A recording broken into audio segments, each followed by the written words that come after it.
Welcome to the Experience Matters podcast with your host, Kent Clothier Sr., and your co-host, Kevin Hommel. Hello, everybody. Welcome to the next edition of the Experience Matters podcast. I'm your host, Kent Clothier Sr. I have my one of my sons, Chris Clothier, co-hosting with me today. We'll hear from him in just a second. Also wanted to tell you that you can find us today on iTunes, SoundCloud, the Memphis Invest website, and YouTube by searching for Experience Matters podcast. Again, welcome today. Chris, how you doing? Doing good, man. Thanks for letting me join you. So we're going to get into a couple of things that are near and dear to us today, and I'll let you kind of start it off here as we get going on this edition. And by the way, we have over just a couple things real quick. Chris and I will jump back to you. We have over 40,000 people that have reviewed our audio and videos of this podcast, 35 plus episodes, and this one will be up in a day or two. And thank you for listening. Thank you for following us, and take it away, Chris. Yeah, 35. Did you say 35 episodes? You're at 35 now? 35. Maybe 36. Something like that. All right. So I figure, and I didn't have the numbers because I didn't look beforehand, but I figure that we probably talked about customer service 8 of those times, maybe 20% of the time we're talking about customer service. Would you agree? It's probably been a big heavy topic. It's been several of them, yes. Well, whether it's a real estate investor or an entrepreneur, because you have so many listeners that are both sides of your audience. Some people are listening because they want to duplicate what's been built here, and others are wanting to use it, to their advantage, use it as a service that they can invest with, right? So this is, as I was looking at this, I've been reading, again, I went back and I started reading Good to Great again by Jim Collins. That's a quick little shout out for that book. If anybody listening hasn't read it, it's almost a must book if you're going to be an entrepreneur. But, Dad, it got me thinking about, and I know this is a mouthful, but it got me thinking about the way that we treat customer service, because we often tell people, what are we? We're a customer service company that's in the real estate business, right?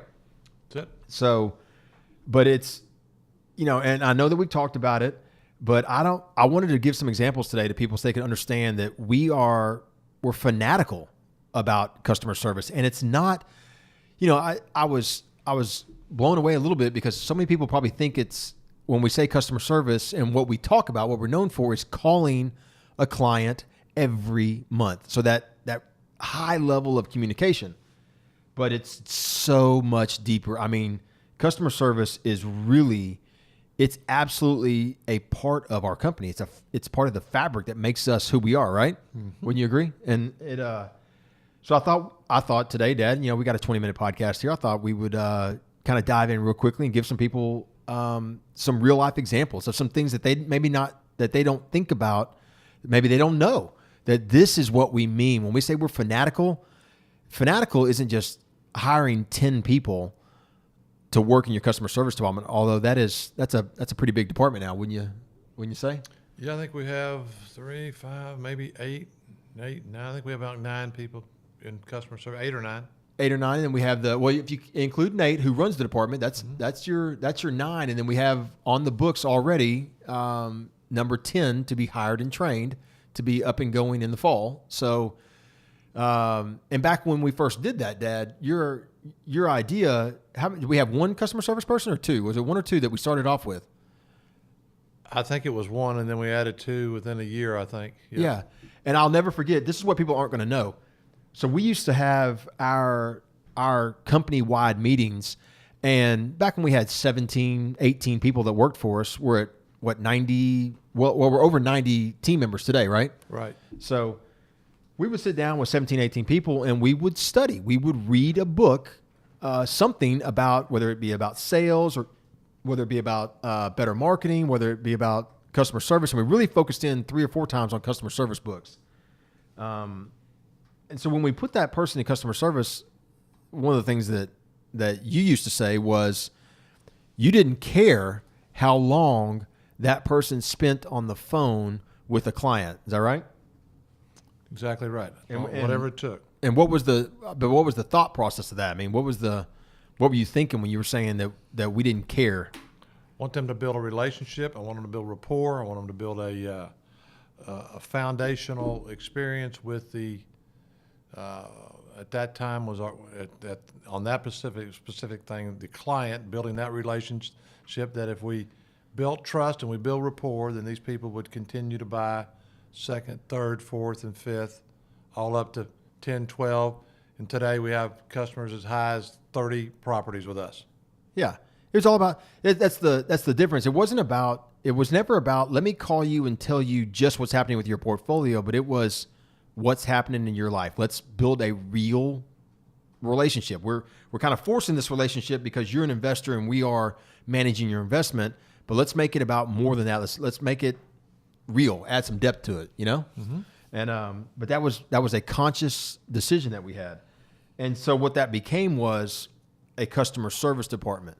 But because we were, and something that we would talk about in our weekly meetings, but because it became so ingrained and so important to the company, as we started focusing on those 4 key main groups, which were our vendors, our team members, our clients, and our residents, suddenly we found that customer service was way more than just the experience of the client, way more than just calling a client every month. And that was really, it came from that commitment to studying. It came from that commitment to being different than any other turnkey company out there. I mean, there's not another, there's just not. I mean, this isn't a knock on anyone at all. I'm sure there's some great turnkey companies out there, and we're familiar with almost all of them.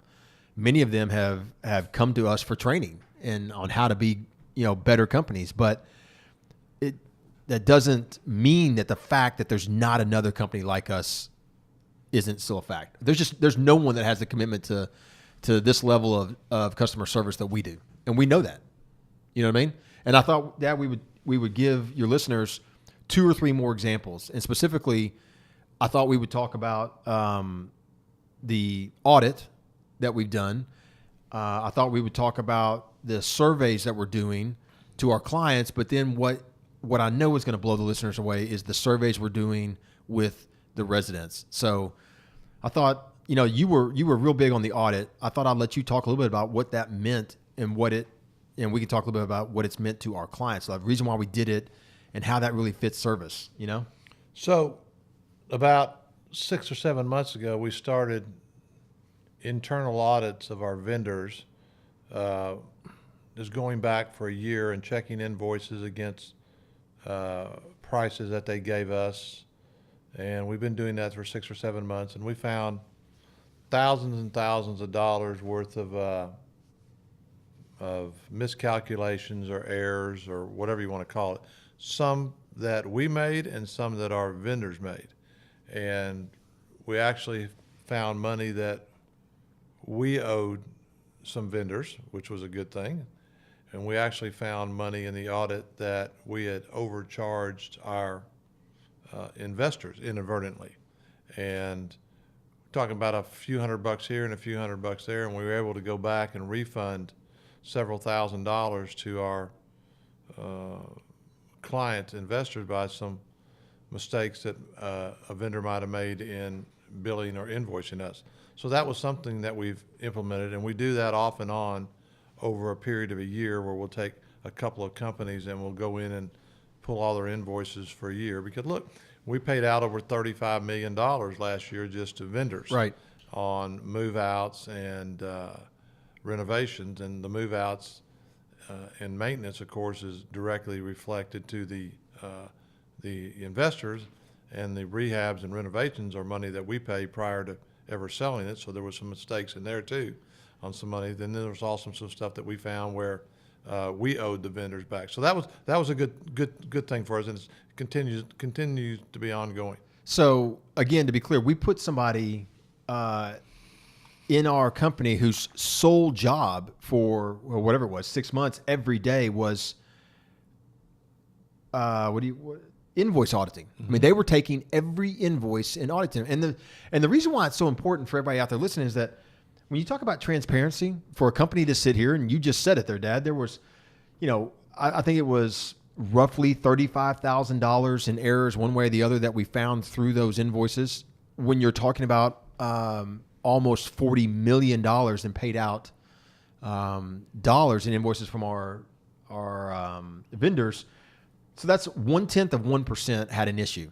But it's not something to hide from. It's not something to hide from to say that some of our clients had, either overbilling issues or they were billed twice or whatever it ends up being. The fact of the matter is we're so radical about the commitment to customer service that you're the one who did this. You came to us and said, you know what I want to do? I want to do something we've never done before. Let's audit every invoice. I just want to check. And that comes from, the name of the podcast, Experience Matters. How long, and I think you've already said this to your listeners at least once, how many years in business have you been? What is this, your 52nd year? 52nd year, yes, in business, yep. And over 40, if I'm not mistaken, how many of those years have been as an entrepreneur? Since 1983, that would be 35? 17 and 18, 35 years. Yeah, so 35 years as an entrepreneur. It takes 35 years as an entrepreneur to know that checking invoices is part of customer service. Going back and there was no necessary reason to audit. We didn't find anything crazy. I know you were looking for crazy. You were thinking that it might be, six figures, and you were certainly expecting that may be the, what to expect when you're doing 40 million. We came up with whatever the number ended up being, 35,000. Some of it, like you said, some of it we were owed, some of it we owed vendors, and some of it was owed back to clients. But that's a big thing, a very transparent thing to talk about. The fact that when you're a big company and you want to be radically committed to providing great service, you do those things, right? That's why I thought it was certainly no one listening to this podcast and no one outside of our company even knows that we had somebody full-time doing that for months. Our vendors did. And what was really interesting, Dad, is that some of our vendors were appreciative of it. They thought it was really big, kind of helps them improve their process. And a couple of them didn't like it. Yeah, that's true. But it was kind of caught some of them off. We've been doing business with a lot of our vendors for over 10 or 12 years. And we came along, we let them know in advance that we were auditing 1 year of invoices going back. And the person that did it did a thorough job of it. And again, in some cases, we owed the vendors money. So, well, what's interesting is some of those vendors that didn't like it, they thought they were being questioned. And what I thought ended up being really good about it in the end is that those vendors who weren't happy about it ended up being the ones that had no issues. They were on top of their stuff. They had their processes buttoned up pretty tight. Yep. So, I want to talk about two other things then, Dad. Because that's one example for your listeners of, a radical, fanatical commitment to customer service. Something else that we started doing that I think has really, really revolutionized the way we operate as a company was that survey we started doing to our clients.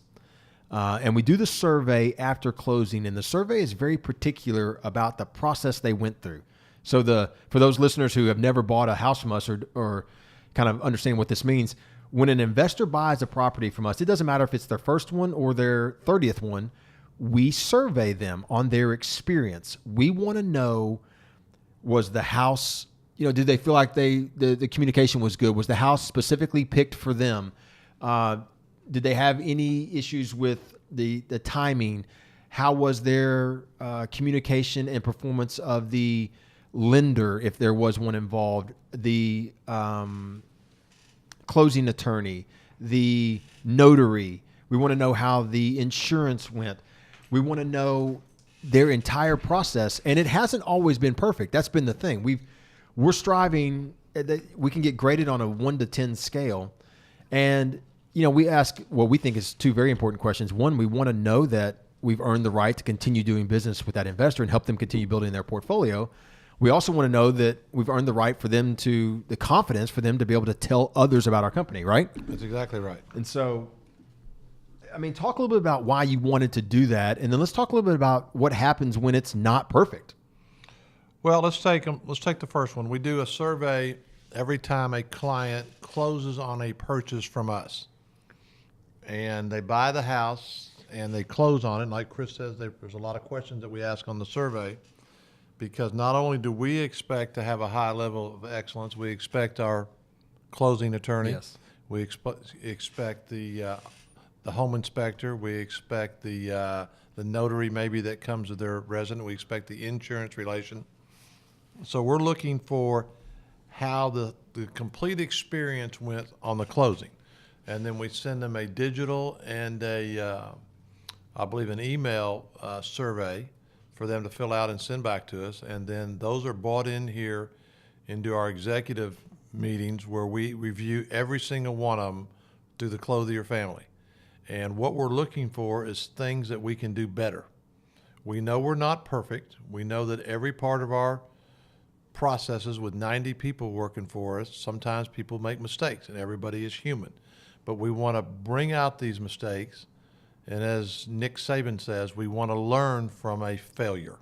And not that it was a complete failure, but it was a mistake or some type of failure in our system to where we didn't get a perfect 10 on the survey. And those of you that have heard me talk over the years, I'm looking and chasing excellence all the time in all parts of our operation. So we want to figure out what we always can do better, even though we have 5,000 houses that we have now purchased in the first 15 years. And what can we do to make the experience better for our investors on that particular survey? On the survey that we do for our residents, which we started this year, is that when a resident closes a house that they have rented from us, they get the same type of survey. And we want to know how their experience was.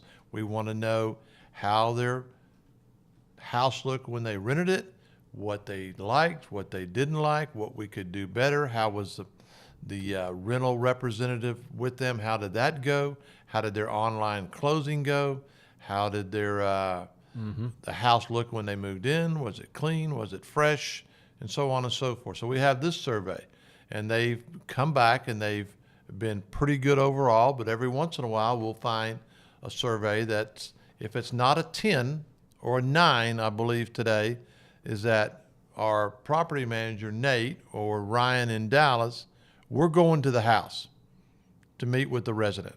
And we may take them a gift card or some flowers or whatever to go out there and find out exactly what we could have done better on this house and this experience.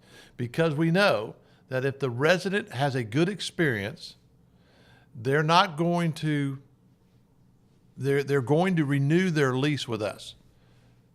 If we treat them right, we do the right thing, we service them, we handle their maintenance calls, we show them that we're genuinely interested in their well-being at the property and we're doing the right things, they're going to stay with us. And we've seen that. And that, in the end, is a good thing for our investor.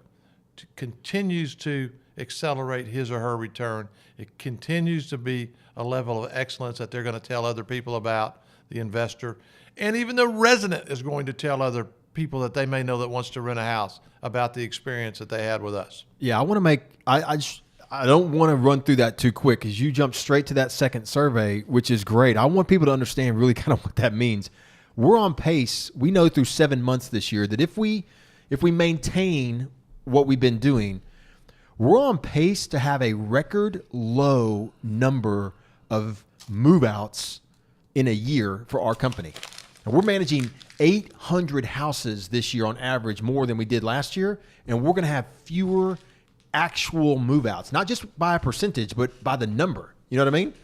That's a good thing, again, for our owners. That's not by accident. That doesn't just, you cannot just make that happen. That happens because you are fanatical about the experience of every single element of your company. This is a resident, as you just said, Dad, that if you make their experience right, they're not going anywhere. They will pay more for our houses in the same neighborhoods as other investment companies because of the experience they have with us. They'll stay longer. They will not be transient. They won't be late. They won't miss out at the percentage that they will with other companies because of the experience they're having. You know what I mean? That's exactly right. And it's we talk about these things, and sometimes we talk about it in a very generic way. I wanted people to hear this today because, we know that and not to talk about, I'm not going to mention any names, but I'm going to say it just for a second here, that we know how difficult this is to manage 5,000 properties. We got what, 3,700 in Memphis at this point? Or maybe a little less. Yep. A little less than that. 3,400. And we chuckle to ourselves. There's another company here in Memphis that manages, they advertise, they manage about 16 to 1,700 homes. And they for whatever reason, have kind of tried to mimic a lot of the marketing, a lot of the talking points that we have. And they talk about how they have a 2% vacancy rate. And they talk about their average length of occupants and all these different things. And we know on the streets that what we see and what they say aren't the same thing, especially when their website has 171 properties available and they're managing 1,600. That sounds like an 11% vacancy rate to me, not a 2%. But it's, some people have to say it. They have to say what they think they have to say to attract attention. And what I wanted your listeners to hear is that there is behind the scenes, what actually happens to make this work is so incredible. And it's not, as you'll often tell people, that you and I, we don't do anything as far as customer service goes, as far as the way it's delivered to our clients or the way it's delivered to our residents. All we do, all you've done from the head table is set the tone. This matters.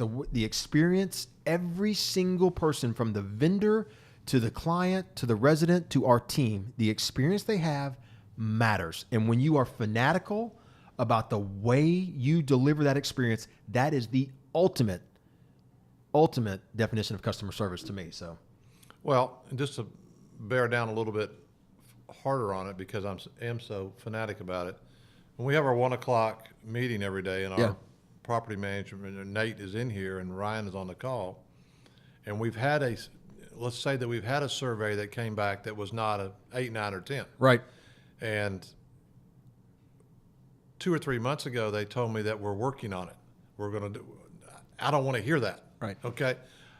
If we have a survey that came in this morning and a customer, let's say, graded us a 7, I want to be at that house within the hour. Yeah. I want the property manager, the project manager, and Nate and the rental agent all at that house within 1 hour to meet with that resident to make that situation right. See, and one second, and I don't care about that you're working on it. And now we're seeing that our guys come in here. We've already been to the house this morning.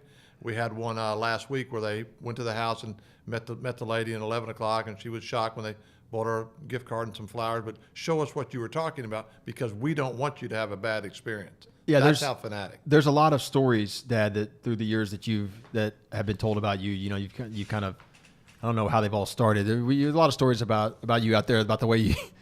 I think there was one about. We have a video of you kind of throwing some trash across the street when no trash in front of the house, and you were upset with it being on the curb.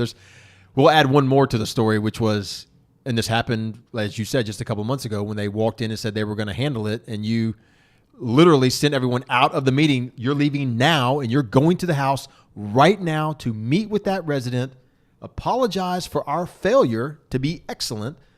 And now this week we had an example where someone, it wasn't that bad, but it wasn't perfect. And before we even knew about it, as you said, our senior team members had been there. They delivered flowers to the young lady that rented the house from us. I think they brought her cookies, and they, just for everybody on the call, that doesn't fix the problem. We fixed the issue that she had, and this was our effort to show her that, hey, we care about your experience. This is our apology. We brought our team. This is fixed. That's fixed. We will do better going forward. It's just, and that the truth of it is that resident will not move out of that house unless they are forced to by some circumstance of life, or maybe it's they can buy their own home or something like that. But as long as they are renting, they will rent from us because of that kind of service. The other part of that is that part one is going and meeting with the resident and showing you care. Right. Part two, after we've taken care of that, is why did this happen? Yeah. And to me, that's just important as part one. So we had a situation where it wasn't perfect, and we missed this, or we didn't this, or that wasn't done. whatever they were, minor things. Why did that happen? How do we improve it? How do we get to excellent? How do we prevent it from happening again? And you get the 2 or 3 people and you take them there and you let them see it, and realizing that this is going to come right at the highest levels of our company with the Clothiers. We're going to be involved in every one of these surveys, right, because this is not who we are. We're striving for excellence. We want our residents, our employees, our vendors, and our owners to have a great experience with us. And when any of those 4 groups of people don't, then we're going to be all over it. We're going to be all in it. And because we know when we make all 4 groups of those people happy, and we do the right thing, and we treat people the way we want to be treated, then we're going to build a really good business. And when you get off of that, you got to go fix it quickly. Yeah. I'll tack this onto what you said right there, and I think that we're probably getting towards the end here. The thing about that I really take away from what you just said, Dad, is that I do believe, having read this book so many times, that we have created a good company that has become great. And now, with all the things that you're talking about and the way that we're watching our team perform and learn, it's becoming great to enduring. This is something that will be here, can be here for a very, very long time, because it's not good enough anymore to just be a great company. Now you want to be a company that can endure, it can last. Well, in all the markets we're in, and we have competitors, and we have really, really good competitors. Sure. But to me, with all due respect to them, the only competitors we have is ourselves. And that's performing at the highest level, whether it's our investors that we're talking about on this podcast or our residents that we're talking about. We have to make their experience better than anybody. And now it goes back several years ago when we were at an event, people said, do they really do all that stuff? They really do all of that? Come on in and see what we do. We have had 4 or 5 visitors this week, and I'll tell anybody listening on our podcast, all you have to do is contact us. You want to come in and do a tour of our offices in Memphis or Dallas and see what we do. This is exactly how we run a business. Yep. This is exactly how you build a business. We're a $100 million company today, on schedule after the first 7 months of this year to do over $120 million. And this is how you scale a business. You take care of the details. You keep everything focused. You stay involved. You don't disengage. You engage with all the people, all the moving parts of your company, especially customer service, and you can build a phenomenal business. Excellent. Well, thanks for having me on here, man. This was I enjoyed digging deeper on this one, man. So that was good, I think. Well, appreciate you being on here. Again, thank you for everybody for listening to the Experience Matters podcast today. And again, we want to remind you again that you can find us on iTunes, SoundCloud, the Memphis Invest website, and YouTube. Hey, this is going to start being published on our Bigger Pockets blog. We have a blog on Bigger Pockets, the Memphis Invest blog, and these podcasts are now going to start being published there as well. So the last few podcasts I've plugged your book. You want to talk about it there? You want to give a little book plug here? Yeah. The Turnkey Revolution, it published back in May. I think it's sold about 6,000 copies now in the first 8 weeks. It's or however long it's been. Maybe it's been 9 weeks out now. It's it's not look for anybody out there listening. It's not just a plug for Memphis Invest. It talks about what makes Memphis Invest great. It talks about how an investor out there can passively build a portfolio using a proven method for determining if the turnkey company or the property, the city itself, is a good investment. That's it. So anybody that's looking to learn a little bit more about turnkey or wants to learn how to do it successfully, pick up a copy of the Turnkey Revolution. It's online at Amazon.com. It's on our website if you want a signed copy. And it's also on Barnes & Noble, I think. So, yeah. Very good. So grab you a copy of that. And again, thanks everybody for joining us today. Have a great day. Thank you. Thank you for joining us on Experience Matters. You can listen and subscribe to us on iTunes, SoundCloud, and Stitcher. Be sure to visit us at MemphisInvest.com.